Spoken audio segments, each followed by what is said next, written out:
Hi, my name is Norm Kern, and I'm your host for Access MC, Access to Motorcycling. If you're a person who likes motorcycles, this show is for you. Our show takes you to both amateur and professional motorcycle events so you can see them up close in detail. Since you're already an enthusiast, we won't bore you with a lot of talk and other stuff. We want you to enjoy the events. In addition to a wide variety of competition events, we'll take you along on road trips and even do repairs and maintenance now and then. Motocross is always exciting, but a professional race featuring all the top national stars is irresistible. Every year in July, the Nationals come to Ohio to Kenworthy's GP Club, a track east of Troy, Ohio, for a whole weekend of racing. The track is located in a grove of trees next to a stream. Spectators are free to roam around to many action points around the track. The track itself is wide in most places, giving riders many opportunities to pass. Straightaways permit higher speeds, and jumps provide plenty of crowd-pleasing action. Our video was shot entirely from a spectator's point of view, which shows that even with the large crowd, seeing the race and moving around is no problem. In addition, Ron Denny, who was the referee at the race, has agreed to come and help me describe the action. It's July 29th, 1990, and here we are at Kenworthy's. There are about 6,000 spectators here today, and in terms of riders, we've got about 58 125s and 54 250s. This is the 125 moto taking off. And they're off the line. Qualifying motos were run in the morning to reduce the field to 40 riders in each class. This particular race is round 6 out of 7 for the 250s and 6 out of 13 for the 125s. Each class on a particular day runs 2 motos. What you see right now is 125 action, and right now they're coming into what's referred to as the pro section. Ronnie, why is this called the pro section? At Kenworthy's, they have this tight technical section in the back of the track that they only race on once a year. It's not used for their amateur events up there, and I suppose that's where the name came from. Okay, well, I noticed some riders jump a lot higher than others.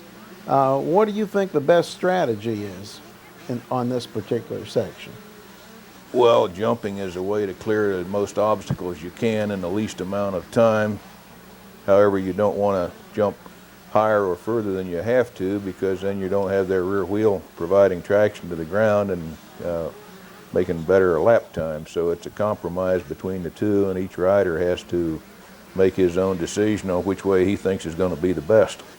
Now, you can get over a lot of obstacles by going through the air, but you can't speed up or slow down significantly if your tires aren't touching the ground. That's true.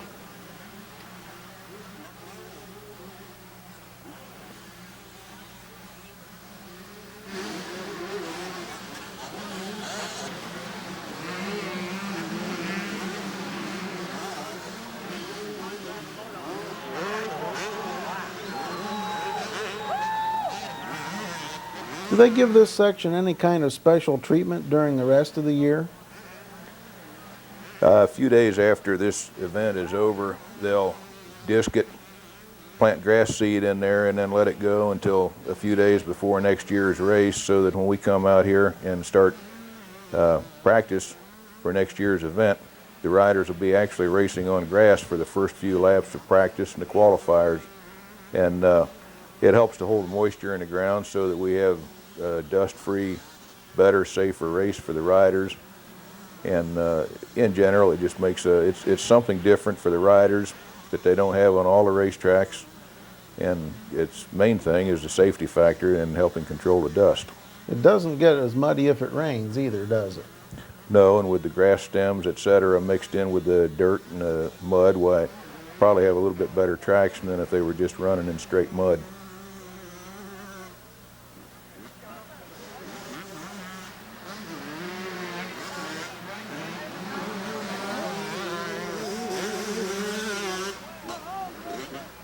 Well, in general, how do they go about conditioning a track like this? Kenworthy's is blessed with a river running right alongside the area that they can pump water out of to sprinkle water on the track. Various means of distributing water, pipes, hoses, water truck, and let it soak in. Then disc the ground so that it isn't slick on top. That's the main thing. Yeah, I saw they had a bulldozer to work the track in between motos.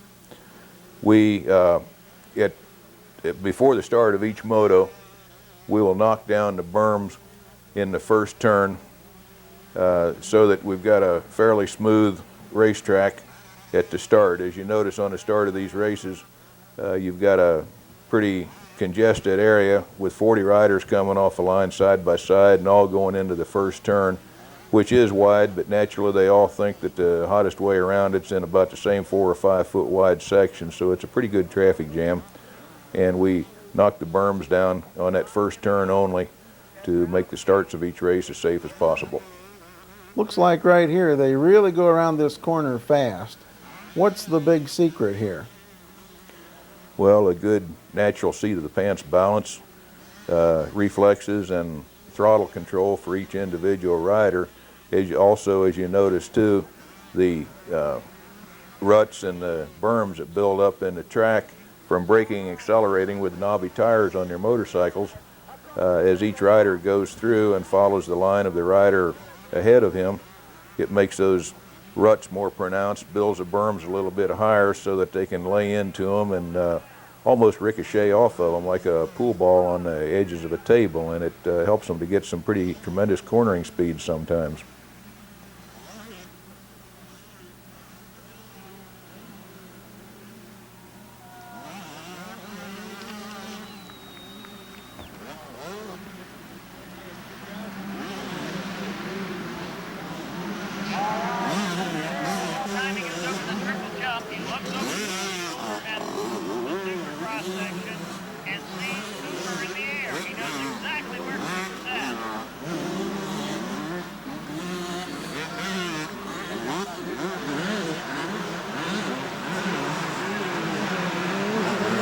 This is one of my favorite spots on the track.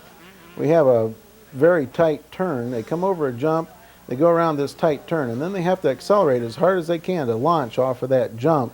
And if they can launch well enough, they can clear 2 or 3 additional jumps.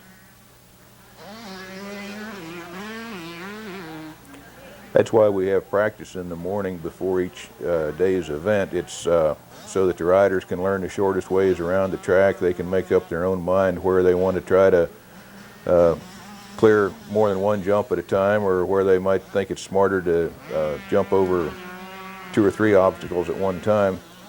As you can see from the constant jumps and the working through the ruts on the corners, etc., that these guys have to be in pretty good physical shape. It's in the 90-degree range here today. The sun's beating down on them in most parts of the track. And our motocross riders are really finely tuned athletes. These guys are in good shape, and it really shows up on a hot day like today.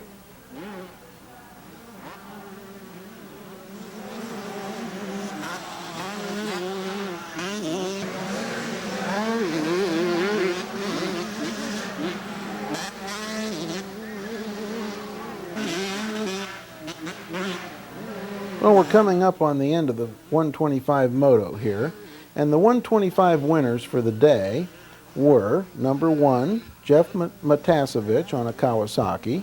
Second was Mike Kedrowski on a Honda. Third was John Michelle Bale on a Honda. Fourth was Guy Cooper on a Suzuki. And fifth was Fallon Voland on a Kawasaki. Well, here they're lining up for the second 250 moto. And you can see they're putting their bikes up on the line one by one. How is it that they determine the lineup for these motos, Ronnie? Okay, the lineup for the first moto of the day is determined, first of all, the top 10 riders are seeded into an event, and they get to pick their spots in that order based on the point standings so far in the season. The remaining 30 riders in our 40-rider field have earned their order to go to the gate from the results of the qualifiers, which we held this morning. Then for the lineup on the second moto, everybody goes to the line based on their finish in the first moto. Well, now we always have two motos. Tell us how these motos are scored. Okay, we have three scorers at the finish line running lap charts, recording each rider's number as he comes around, crosses the finish line on each event, and then those are tallied to make sure that everybody scored the same number of laps. Of course, if you didn't score as many laps as the leader did, then that drops you back behind. And it looks kind of complicated and scary when you first look at it, but really the girls have been doing it. Our crew's been working at it for years. They're pretty good at it, and it's a fairly simple process. And then the riders are scored for the overall finishes, which you read off a few moments ago, as a combination of their finishes, their finishing positions in the first and second moto, which determines the overall positions for the day. Well, Ronnie, how then are the points awarded? Okay, we use the same system to score points for the motos that we do for our national championship series, and that being that first place pays 25 points, second place gets 22 points, third 20, fourth 18, fifth 16, and then the rest of the points drop down 15, 14, 13 down to 20th position, which gets 1 point. The points for each of the two motos are added together to determine an overall winner that day. If we should have a tie when we add the points up, the second moto position is the tiebreaker. Best position in the second moto would win overall. Okay.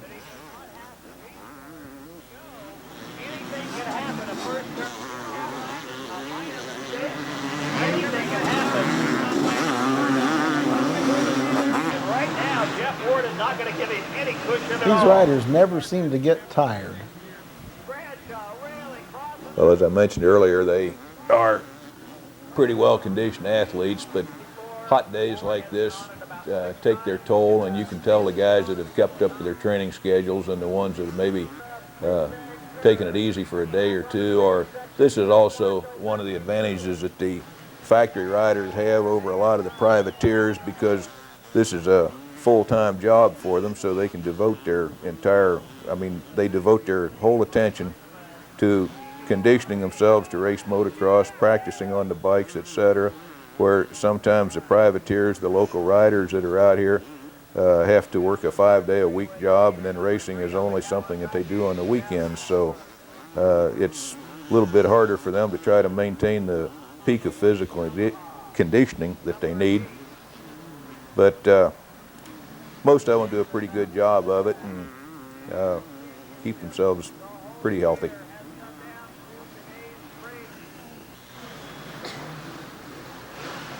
Well, here we are back in the pro section again. Ronnie, are the 250s always faster than the 125s?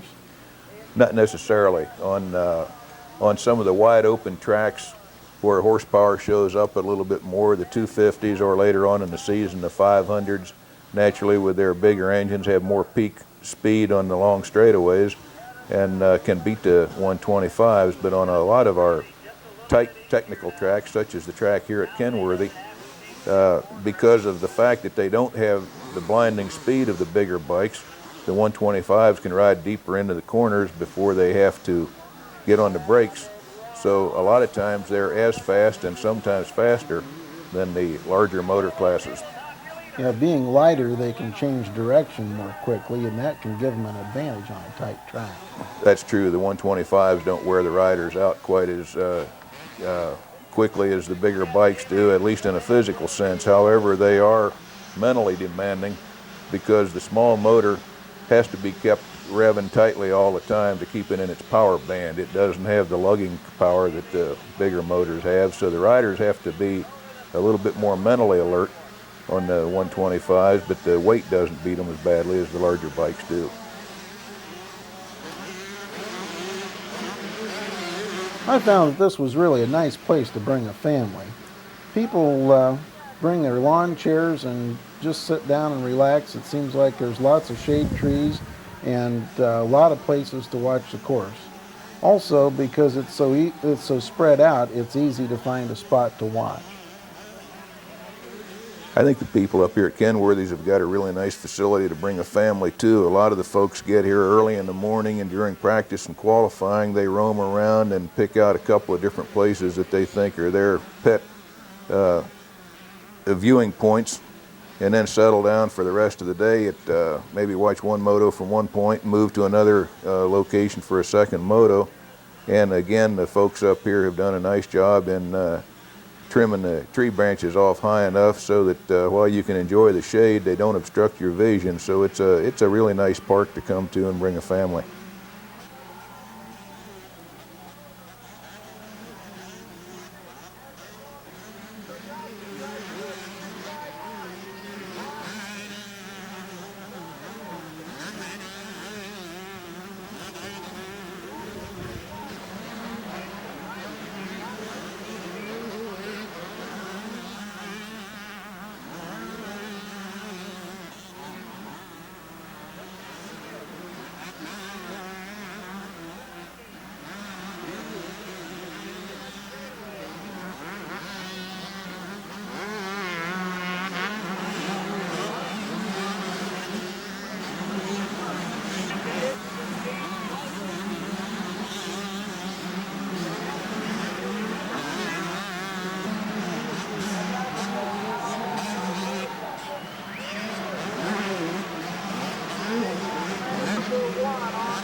Okay, there was one of our front runners, was Jeff Stanton on a Honda, number 1.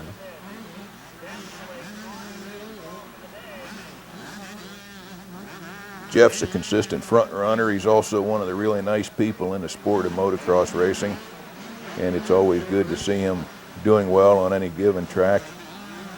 Most of these guys are real nice people as far as that goes, and it's always enjoyable working with them.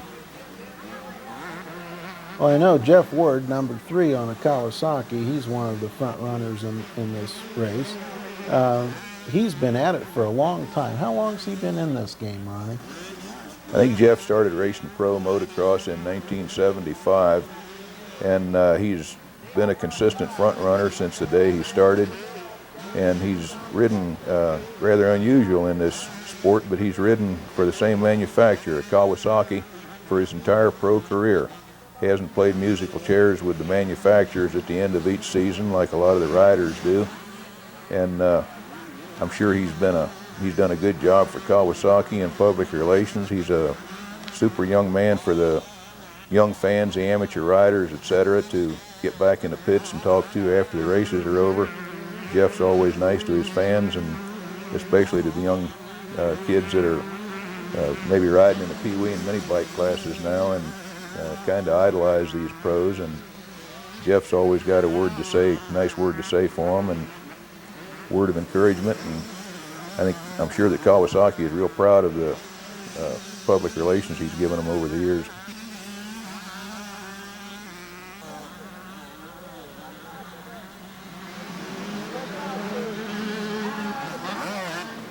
I noticed Mike LaRocco, who's number 10 in this race. What can you tell me about Mike? He's been in it for quite a while too, hasn't he? Mike's been on a pro circuit about 3 years. He started off working out of riding from his parents' shop up in LaPorte, Indiana. His father's his mechanic. He's another one of the nice riders on this circuit.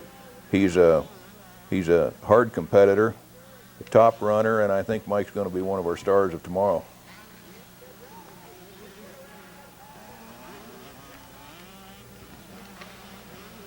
One of the other top riders in this moto is Johnny O'Mara on a Kawasaki.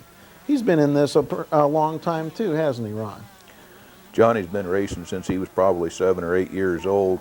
He first came to rise or national recognition as the privateer who won a 125 GP at Mid-Ohio about in 1975, I believe was the year.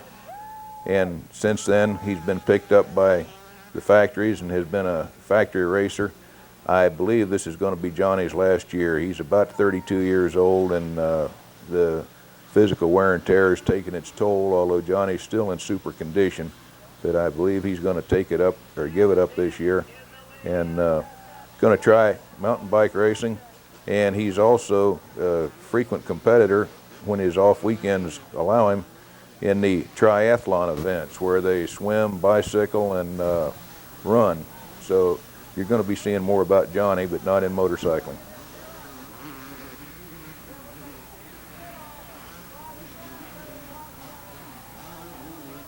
Well, one of our other top competitors in this race is Larry Ward, number 17 on a Suzuki. He's no relation to Jeff. What can you tell us about Larry, Ron? Larry's only come to the national recognition in the last 2 or 3 years. He's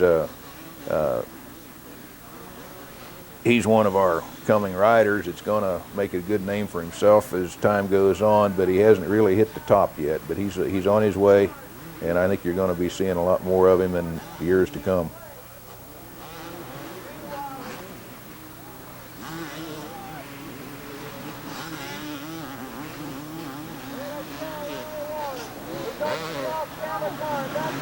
Earlier we mentioned Jeff Stanton, who's number 1 on a Honda here and is doing very well in this race. What can you tell us about Jeff? Well, as I mentioned earlier, Jeff's one of the truly nice guys around the motocross track.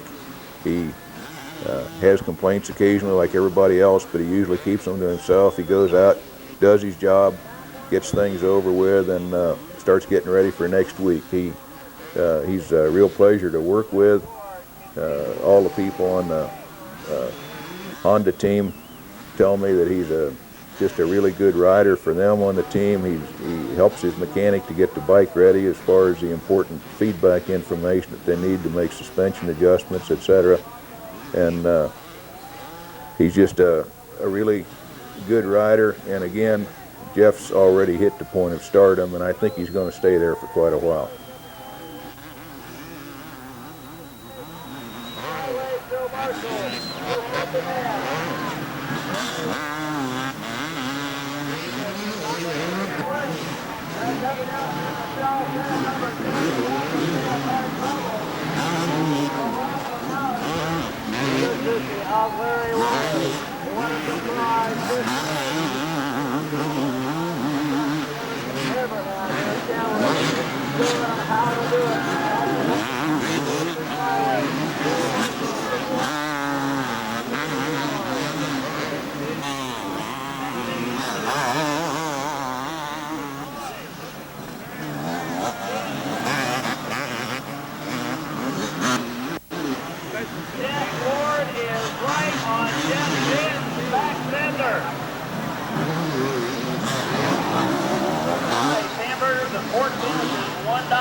We got the concessions up there, $1 per sandwich.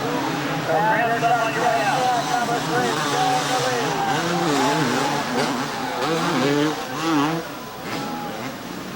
So the way it looks like right now, Jeff Ford is going to take a second flag around the track. Be sure to hang around and cheer this rider on.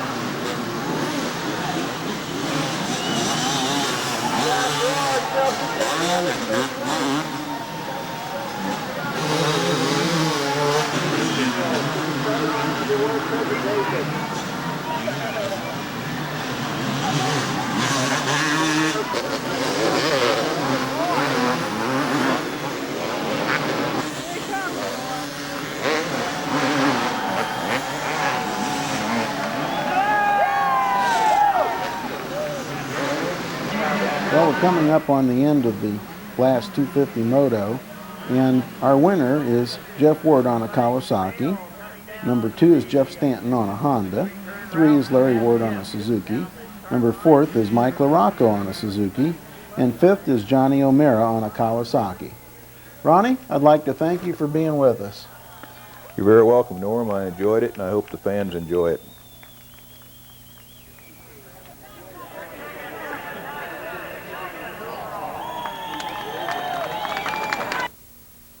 Jeff Stanton went on to win the 250cc championship, with Guy Cooper winning the 125cc championship. Although a 500cc class was not run this particular day, Jeff Ward won the 500cc championship for the year. I hope you'll tune us in again next time. So long for now.